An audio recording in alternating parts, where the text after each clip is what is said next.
I think what makes folks like myself as a farmer and many farmers I know around this country is a sense of stewardship. A sense that we're just going to be here for a short time.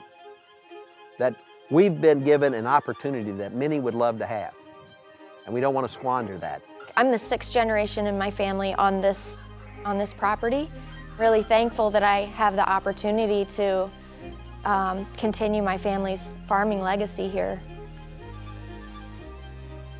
Farm Action is an organization, farmer-led organization. Fighting monopolies in agriculture. And trying to strip that corporate power from a handful of multinational corporations and restore it back to local businesses and to the farmers across this country. A handful of corporations today control our food system from the seed all the way to the consumer's plate. They control every piece of that supply chain, and that impacts farmers, workers, and all of us who eat. When I began farming in beef cattle production, there was about 26% of the market controlled by 4 of the largest companies.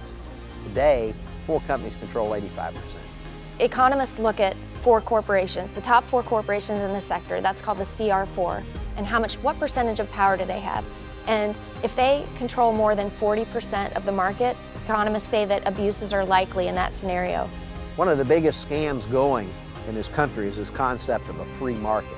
When the marketplace is controlled by 4 companies, there's nothing free about it. They set the price they're going to pay the farmer. It's a take it or leave it. They set the price that the consumer's going to pay. There's nothing free about that. Checkoff dollars are funneled to lobbying organizations, and those organizations are working against environmental issues, they're working against animal welfare issues. Basically, farmers' money is being taken from them by the government, handed to lobbying organizations that are working to put those farmers out of business who were forced to pay in. If the U.S.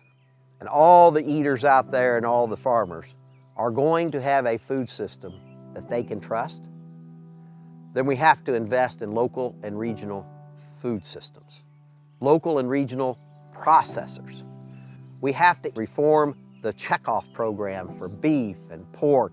We have to take that money that farmers are forced to pay away from the industrial voices and give it back to the farmer so they can have a voice in the system.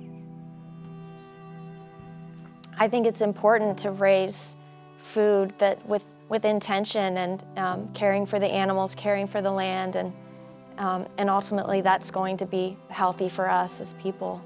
When you take that animal out of the equation, that animal's going to be abused.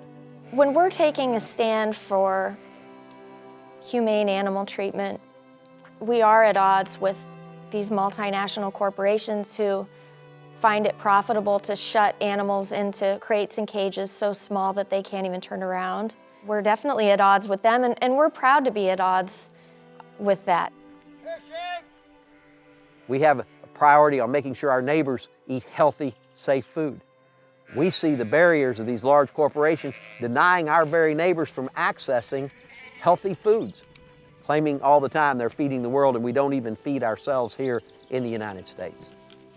There are a lot of different interests out there who all see this common theme of how corporate power is harming all of us. They do these intimidation tactics to try to get people in line and to be quiet, and then when it doesn't work, they're just blackballed. And if they don't like what you're saying, they just stop buying your stuff and they'll drive you right off the farm. We absolutely have made enemies doing this work because we're taking on the most powerful interests in the world and having success, and of course they're going to fight back, but but that's not going to stop us. When I think about the voice of the farmer, I hear my neighbor. I hear my dad.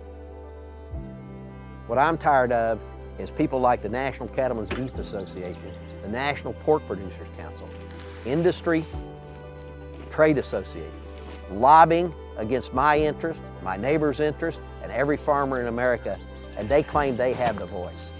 If the cards were on the table and the evidence was there that we have, and they laid theirs out, there's no doubt we would change the food system in this country, in the agriculture system, to one that would feed our neighbors, that would restore trust and would be safe and healthy.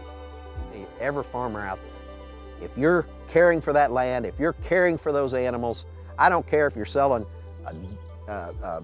5 head or 10 head or 2 head. If you're caring for them and you're helping feed your neighbors, you're a farmer. If you're raising a truck patch type garden and you're selling at the corner or at the farmer's market, you're a farmer. Be proud of it. Own it. We're doing it right. The majority of our staff members are farmers, our volunteers are farmers, our board members are farmers. You know, we're a farm group, and our farmers have voices and deserve to be heard. We have the skill set and the grit to take on the largest corporations in the world. And as we used to say when I was a kid doing things we probably shouldn't do, I ain't scared.